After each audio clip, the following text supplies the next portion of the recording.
Hey, what's up guys, welcome back to Chopper Top Productions. In this week's video, we're going to be working on the R32. A few things we've got to do on it. Move the exhaust far enough away from the fuel tank so it doesn't combust. Second thing is fix up a small fuel leak we've got going on near the engine bay. And the third thing is to chuck the rest of the panels on it so it's a complete car again. And then take it for a little drive and maybe get up the RPMs this time because I'm not going to be so worried about the neighbours complaining about the exhaust. So let's jump into it. You see that little hose there? It's got that horrible kink in it. Well, it was pretty hard to tell from the top. So I missed that and that's kind of caused a leak in that hose. And because that's under pressure, it's really not good, restricting flow and doing a bunch of other little things. You'll also notice the one behind it doesn't have a clamp on it, so I guarantee you that one's leaking a little bit as well. So we'll jump in and fix those ones first.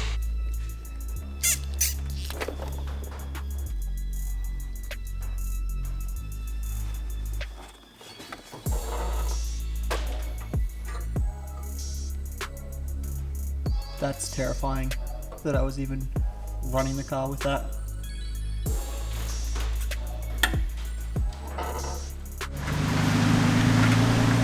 Down with rain now, and as you can see, Daniel came out and brought me some supplies. He brought me some heat resistant sticky tape, which is going to be key for fixing the tank and the exhaust.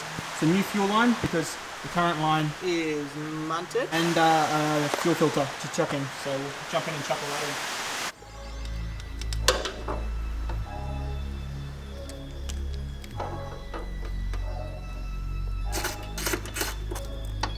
in. New filter, brackets holding it on properly now.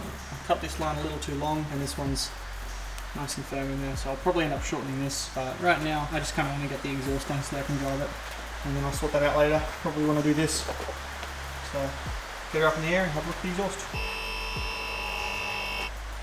So exhaust is all good until we get up here. That hanger, it's meant to bolt into that part there, so it needs to be pretty far stretched up there to get into that. What really does matter is this tiny gap here between plastic tank and the exhaust. That's going to get hot and I don't want to put a hole in this. So what we're going to try and do is these mounts up in here, bend this a bunch more that way so that it moves the exhaust that way, which isn't great for lining up here and probably won't look the best, but I'd rather the tank not melt and it look bad than the tank melt and it look good while it's on fire. So yeah, take the exhaust back off, drop it down, bend those, and it'll just be a slow process of doing that and repeat until I've got a big enough gap here that it's not so bad. Let's do it. I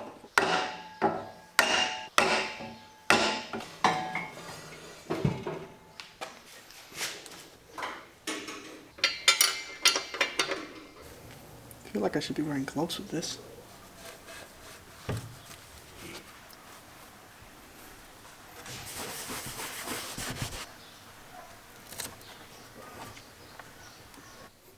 Alrighty, we've got our wrap on the exhaust and we've got our heat resistant, reflective, whatever, tape on the tank. I'm going to line this up and see if we've firstly got about, I want about that much clearance between the two, but obviously the more the better. Try and chuck this on now. It only took me like an hour 30, 2 mallets, pliers and so many swear words to actually get this thing bolted up and far enough away from this.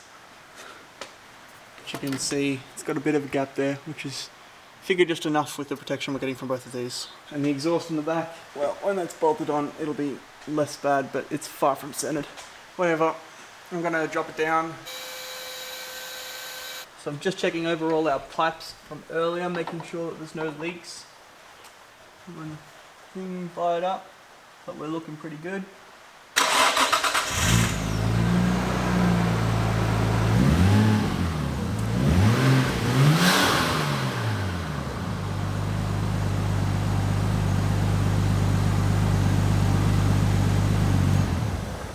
Alrighty, well I got everything done I wanted to except for putting the panels back on and being able to take it for a drive. At least now I know I can drive it. If it was sunny out still or if it wasn't raining I would have driven it today, but unfortunately I don't have the hood hinges to be able to bolt it back down, or I do have them but they're not in any condition to be going back on there, so I'll have to sort some new ones of those out first and then we'll be able to put it back together. But we'll have that sorted for next weekend when we go to chuck the panels back on, and then we can drive it as a complete car and actually creep up to some boost and see how she handles it. So yeah. Anyway guys, that's going to be it for this week's video. I hope you have enjoyed.